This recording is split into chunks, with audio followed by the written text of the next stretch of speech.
उसी दौरान एवलिन अपने मरे हुए बेटे की तस्वीर हाथ में लेकर उसकी याद में आंसू बहा रही थी। तभी अचानक उसे लेबर पेन शुरू हो गया, यानी उसकी डिलीवरी का समय आ चुका था। एवलिन जल्दी से बेसमेंट की तरफ जाने लगी ताकि बाहर लगी रेड लाइट जलाकर अपने परिवार को इमरजेंसी का इशारा दे सके। लेकिन सीढ़ियों से नीचे उतरते हुए उसका पैर उस नुकीली कील पर पड़ गया। दर्द के मारे वह बुरी तरह तड़प उठी। उसके हाथ से बेटे का फोटो फ्रेम छूटकर नीचे गिरा और तेज आवाज के साथ टूट गया। एवलिन इतनी मजबूर थी कि दर्द में चीख भी नहीं पाई।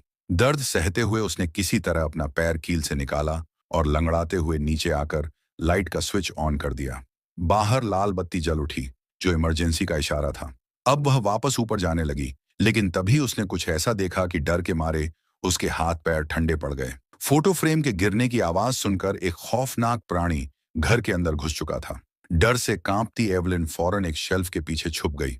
उधर दूसरी ओर ली मछलियां पकड़कर मार्कस के साथ घर लौट रहा था।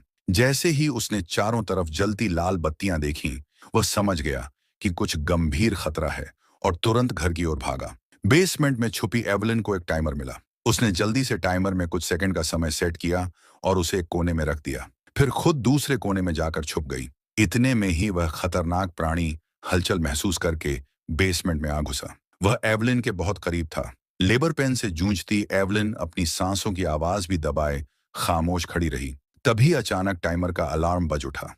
आवाज सुनकर वह प्राणी तेजी से उस ओर लपका और इसी मौके का फायदा उठाकर एवलिन बेसमेंट से बाहर निकल गई। लेकिन जैसे ही वह मेन डोर से बाहर जाने वाली थी, उसने देखा कि एक और प्राणी घर के बाहर घूम रहा है। डर के मारे एवलिन तुरंत दीवार की आड़ में छुप गई। अब उसके लिए हालात और भी ज्यादा खतरनाक हो चुके थे।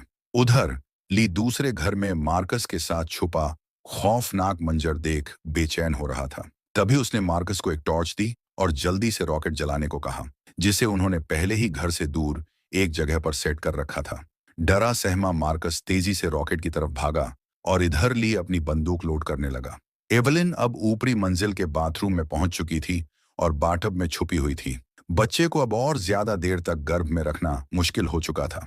वह कभी भी जन्म लेने वाला था। लेकिन तभी उसकी हल्की हल्की सिसकियों को महसूस करते हुए वह खौफनाक प्राणी भी धीरे धीरे बाथरूम के करीब पहुंचने लगा। अब एवलिन का बचना नामुमकिन लग रहा था। तभी दूसरी ओर मार्कस ने रॉकेट जला दिए, जिससे आसमान में तेज आवाज के साथ आतिशबाजी शुरू हो गई। धमाकों की आवाज सुनते ही वे खौफनाक प्राणी तेजी से उस दिशा में भाग खड़े हुए।